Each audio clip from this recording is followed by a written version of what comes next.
Bapak Ibu Saudara-saudari yang terkasih dalam Yesus Kristus, Shalom. Kita bertemu lagi di dalam ibadah doa Gereja Baptis Indonesia Margahayu. Mengucap syukur karena kita bisa bersama-sama kembali untuk memuji Tuhan, mendengarkan firman Tuhan, serta membawa segala doa dan syafaat kita kepada Tuhan. Mari kita siapkan hati kita akan memulai ibadah doa Gereja Baptis Indonesia Margahayu. Mazmur 96 ayat 1-4. Nyanyikanlah nyanyian baru bagi Tuhan. Nyanyilah bagi Tuhan, hai segenap bumi. Menyanyilah bagi Tuhan, pujilah namanya. Kabarkanlah keselamatan yang daripadanya dari hari ke hari. Ceritakanlah kemuliaannya di antara bangsa-bangsa dan perbuatan-perbuatannya yang ajaib di antara segala suku bangsa. Sebab Tuhan maha besar dan terpuji sangat. Ia lebih dahsyat daripada segala Allah. Mari kita akan memujikan pujian Kau Tetap Allah.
Betapa dahsyatnya Engkau Tuhan.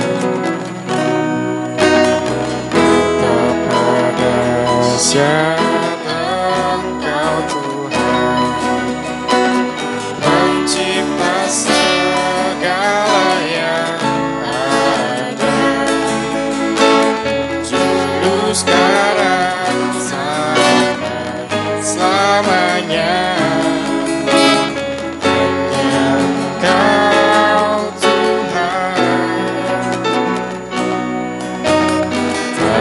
Selami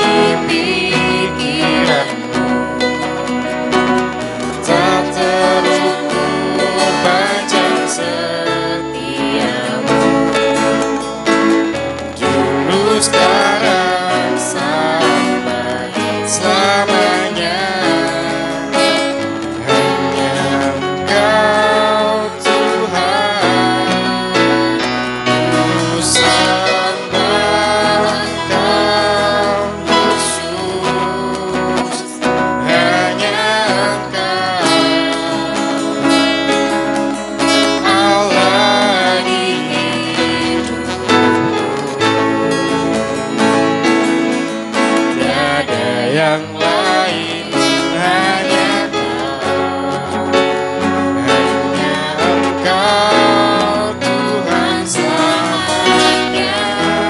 Kau tetap Allah, walau dunia semua bergoncang, tak tergoyahkan. Kau tetap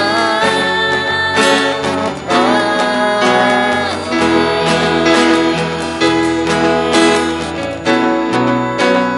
Ku sembah Engkau Yesus, hanya Engkau Allah di hidupku. Tiada yang lain, hanya Kau, hanya Engkau Tuhan selamanya. Kau tetap Allah, walau dunia semua bergoncang, tak tergoyahkan. Kau tetap Allah.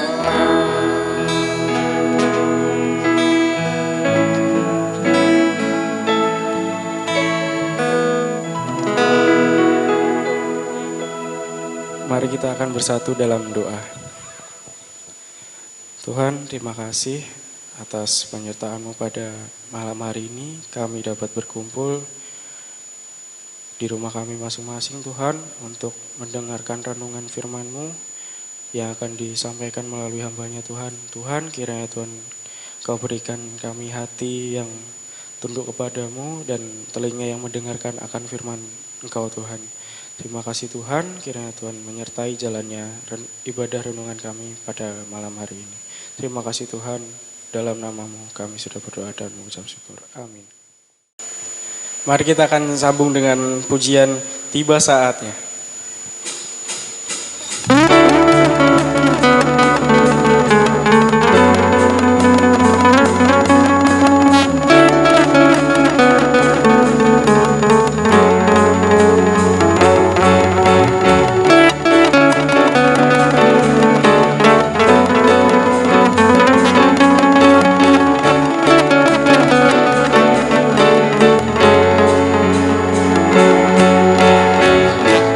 Saatnya kami berkumpul bersatu dari setiap suku dan bangsa, berdiri di hadapan tahta dan domba, satu suara menyatakan keselamatan bagi Allah yang duduk dan bertata. Kami naikkan pada anak domba,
duduk dan bertahta, kami naikkan pada anak domba.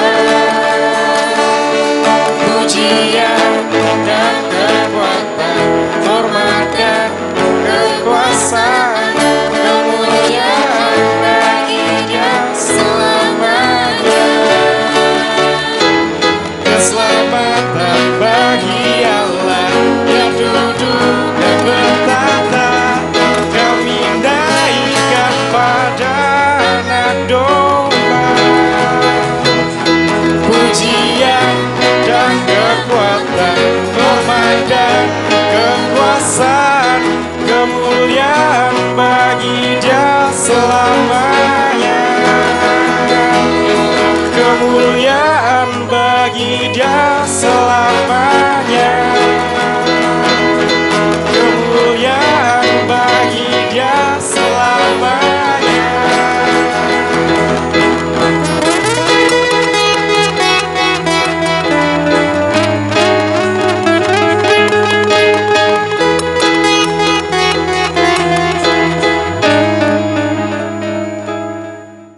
Bacaan dari Mazmur 42 ayat 1 sampai 2 dan ayat 4. Untuk pemimpin biduan nyanyian pengajaran Bani Korah. Seperti rusa yang merindukan sungai yang berair, demikianlah jiwaku merindukan Engkau ya Allah.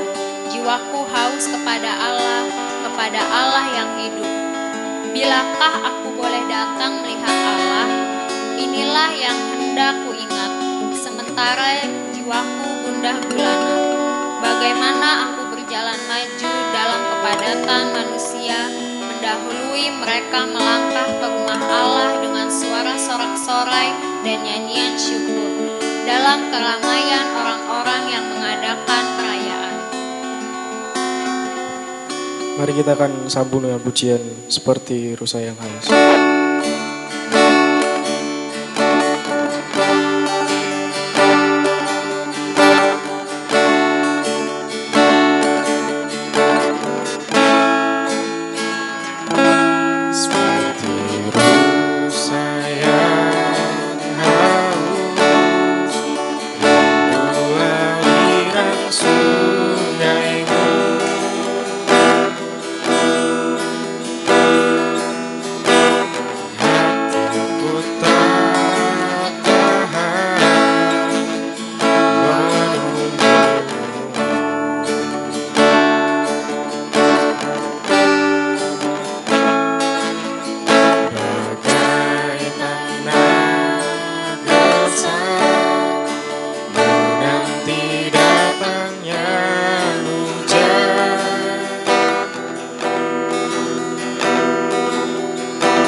Kita pujikan sekali lagi seperti rusa yang haus. Seperti rusa yang haus, rindu aliran sungaimu.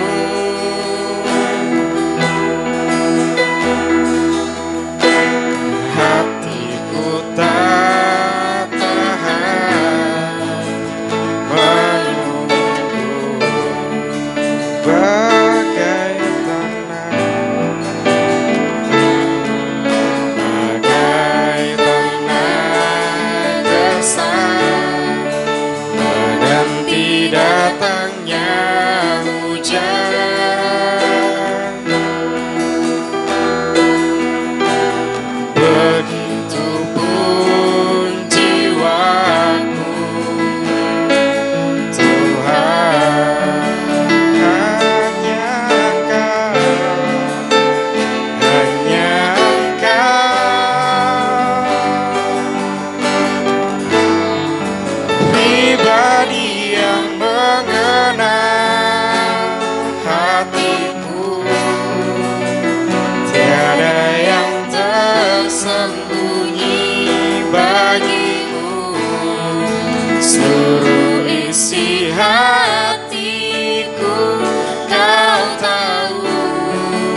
Shalom, selamat malam Bapak Ibu yang terkasih di dalam Tuhan Yesus Kristus.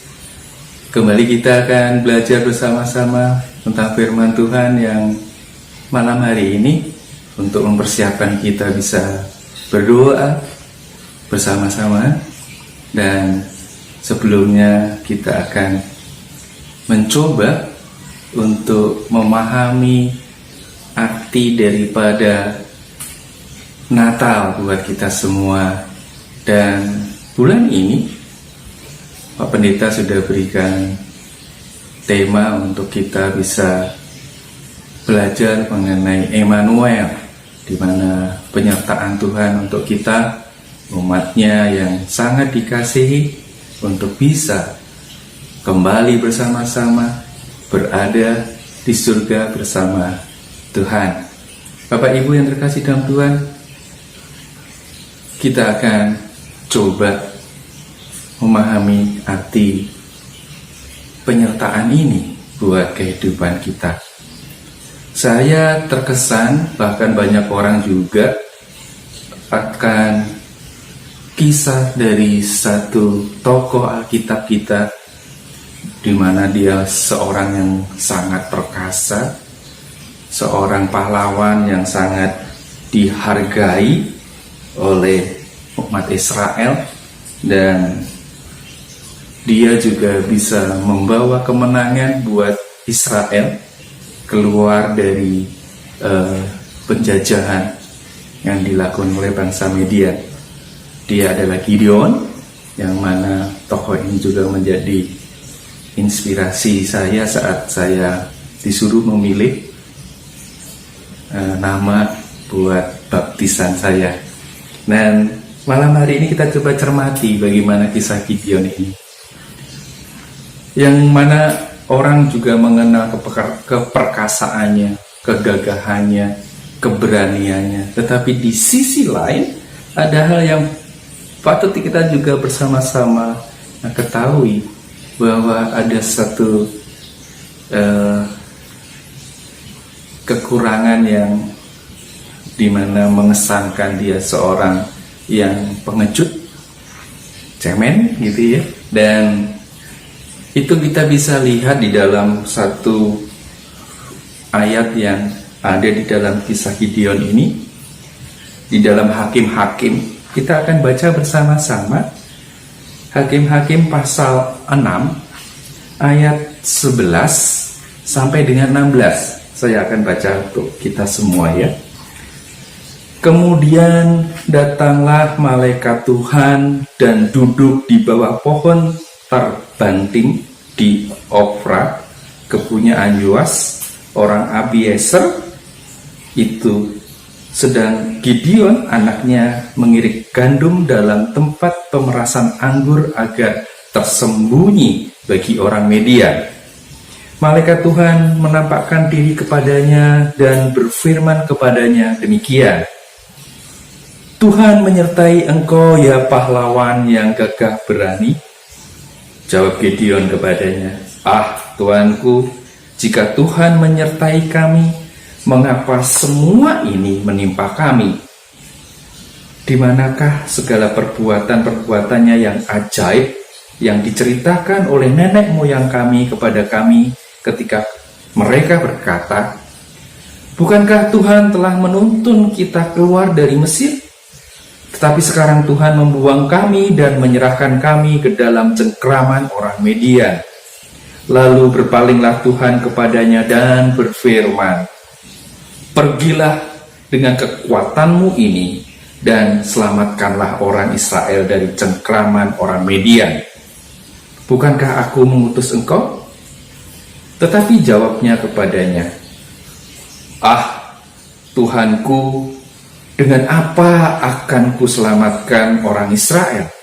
Ketahuilah, kaumku adalah yang paling kecil di antara suku Manase, dan aku pun orang yang paling muda di antara kaum keluargaku. Dan berfirmanlah Tuhan kepadanya, tetapi akulah yang menyertai engkau, sebab itu engkau akan memukul kalah orang Median itu sampai habis. Firman Tuhan ini boleh membawa sesuatu yang bisa coba kita pahami bersama-sama. Betapa Gideon bukan orang yang bisa serta-merta kita boleh banggakan akan keberanian dan keperkasaannya. Saat dia ditemui oleh malaikat Tuhan, dia sedang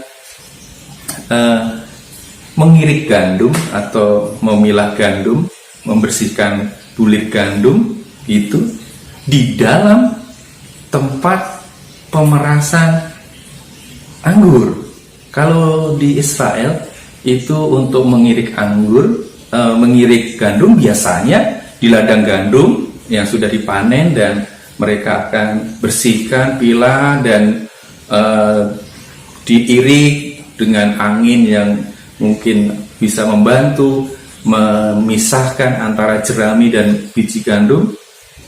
Tetapi Gideon melakukannya di dalam tempat pemerasan anggur, di mana tempat itu sebuah lubang di bawah tanah yang tersembunyi. Ini menggambarkan satu hal yang mungkin patut kita coba cermati. Orang yang dibilang gagah perkasa ini tidak lain adalah seorang yang penakut juga. Bapak, Ibu, saudara yang dikasihi dalam Tuhan Yesus Kristus, kita coba bisa bersama-sama lihat bahwa saat Tuhan sudah berjanji untuk menyertai Gideon, maka dia pun melakukan segala sesuatunya untuk bisa membawa satu kemenangan buat Gideon. Tetapi apa yang terjadi, Bapak, Ibu? Gideon merasa ragu. Gideon tidak yakin akan kuasa Tuhannya yang demikian besar. Bahkan dia minta tanda-tanda untuk apa yang menjadi komitmen Tuhan untuk bisa menyertai dia. Sampai 3 kali dia minta tanda. Dan Tuhan pun berikan tanda yang bisa meyakinkan Gideon bahwa Tuhan akan menyertai dia. Bapak, Ibu, saudara yang terkasih dalam Tuhan, ini terjadi.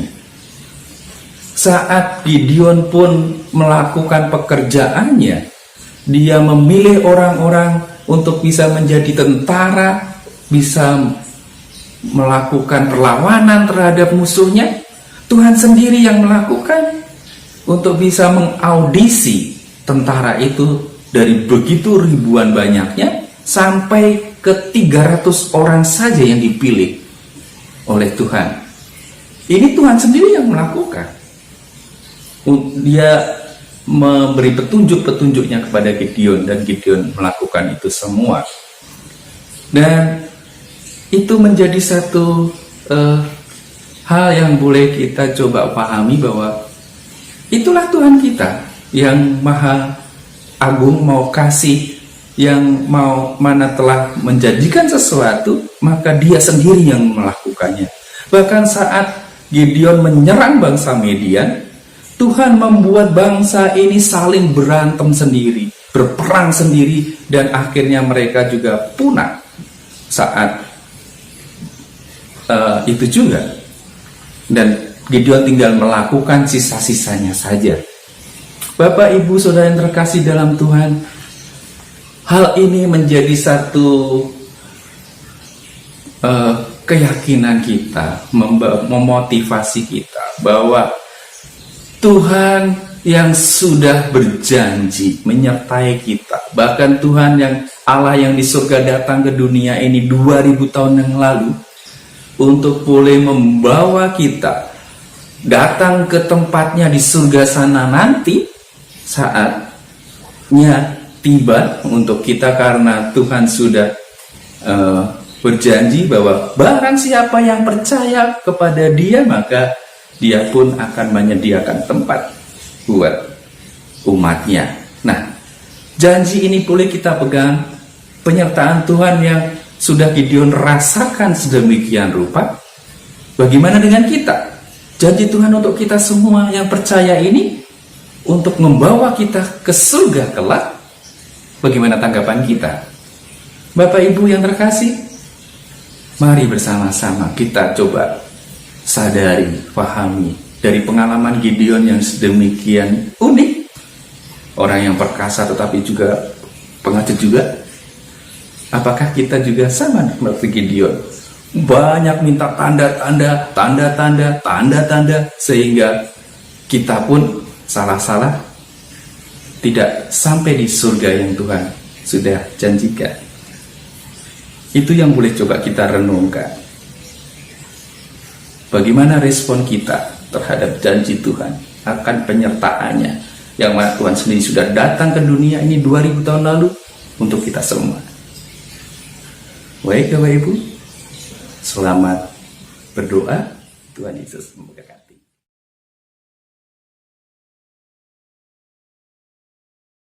Mari kita mempersiapkan diri kita untuk berdoa, dan mari kita pujikan pujian Jadikan Aku Rumah Doa.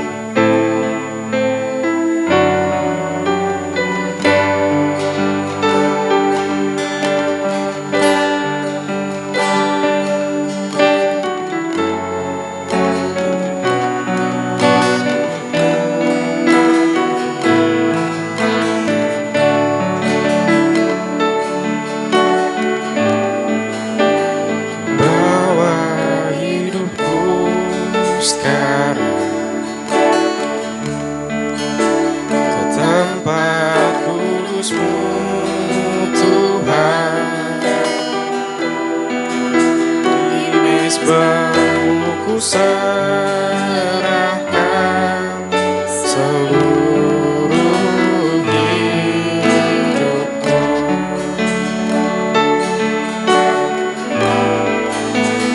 penuhi hatiku sekarang dengan urapan yang baru, agar aku lebih lagi mendengar suara-Mu.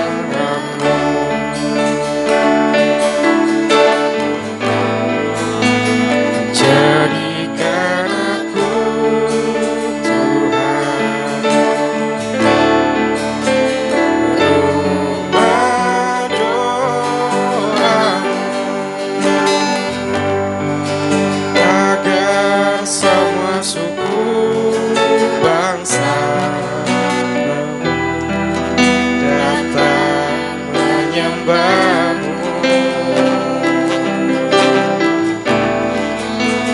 Jadikan aku Tuhan rumah doa-Mu, agar semua suku bangsa datang menyembah-Mu. Kita pujikan sekali lagi. Bawa hidupku sekarang ke tempat kudus-Mu, Tuhan. Di mezbah-Mu ku serahkan seluruh hidupku,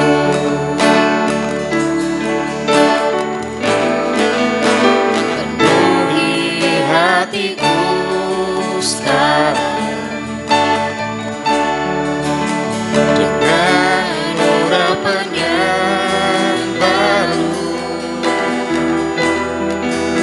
agar